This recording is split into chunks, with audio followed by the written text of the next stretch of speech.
अऊज़ुबिल्लाहि मिनश्शैतानिर्रजीम बिस्मिल्लाहिर्रहमानिर्रहीम। कानून से आ गई हर शहरी का बुनियादी हक है। आज का जो सवाल है जो मैं आपके लम्बे लाना चाह रहा हूँ, छोटा सा एक मशवरा है जो आज ही हमारे सामने पेश आया, तो फिर हमने सोचा कि चलें आपसे भी शेयर कर दिया जाए ताकि एक छोटी सी बात है आप तक भी पहुँच जाए।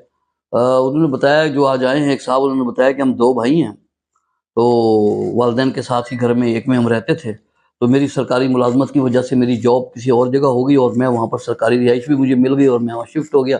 अपने बच्चों के साथ। तो मेरे वालिदैन भाई के साथ ही रह रहे थे, तो कुछ अर्सा कबल जो है ना वालिदैन भी फौत हो गए हैं। इस टाइम मेरा भाई जो है ना सिर्फ उस प्रॉपर्टी में वो अपनी फैमिली के साथ वहाँ पर रह रहा है।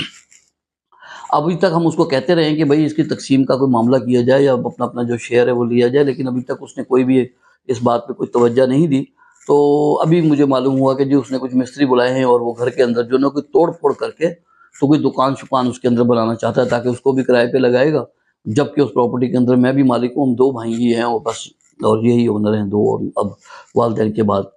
तो अब मैं क्या करूँ उसको? तो मैंने उसको रोकने की कोशिश की है लेकिन वो नहीं रुक रहा। तो अब देखें उसके अंदर गुजारिश ये है, पहली बात तो ये आपको बता दूं मैं कि जो प्रॉपर्टी जिसके अंदर को ओनर होते हैं, मुश्तरका मतलब फ्रीकैन की होती है, जैसे आप हैं और आपका भाई है, आप उस जायदाद के मालिक हैं दोनों।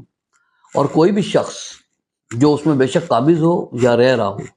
उसको किसी किस्म का कोई भी हक हासिल ही नहीं है कि वो उसकी नेचर में, उसकी हैयत में, उसकी शक्ल में किसी भी किस्म की कोई भी तब्दीली कर सके, कोई एक भी ईंट तोड़ के दूसरी लगा सके, कोई दूसरा नक्शा बना सके, कोई तोड़ फोड़ कर सके। किसी किस्म का उस प्रॉपर्टी के अंदर उसको किसी किस्म का कोई हक हासिल नहीं है, बेशक वो काबिज है, उसके अंदर रह रहा है, उसको कोई हक हासिल नहीं है कि वो कोई भी ऐसी तब्दीली उसके अंदर पैदा करे आपकी मर्जी के बगैर। तो अब चूंकि वो ये कोशिश कर रहा है कि मैं ये करूं, तो आप जो है ना, आपके पास बेहतरीन जो एक रास्ता है, इजी है, आप अदालत में जाएंगे और दावा हुक्म इम्तिनाई दवामी कहते हैं उसको, सूट फॉर प्रोजेक्शन, आप अदालत के अंदर दायर करेंगे सिविल कोर्ट के अंदर, और उसको अदालत को ये सारी सूरत हाल बताएंगे कि मैं इसके अंदर को शेयर हूँ और मेरा जो भाई है वो इस तरीके से उसके अंदर तोड़फोड़ और उसकी नेचर को तब्दील करने की कोशिश कर रहा है मकान की, जबकि मैं भी उसमें मालिक हूँ और मेरी मर्जी शामिल नहीं है। तो अदालत जो है वो आपका वो दावा दायर होने के बाद जो आपको स्टे जारी कर देगी और उसको रोक देगी, और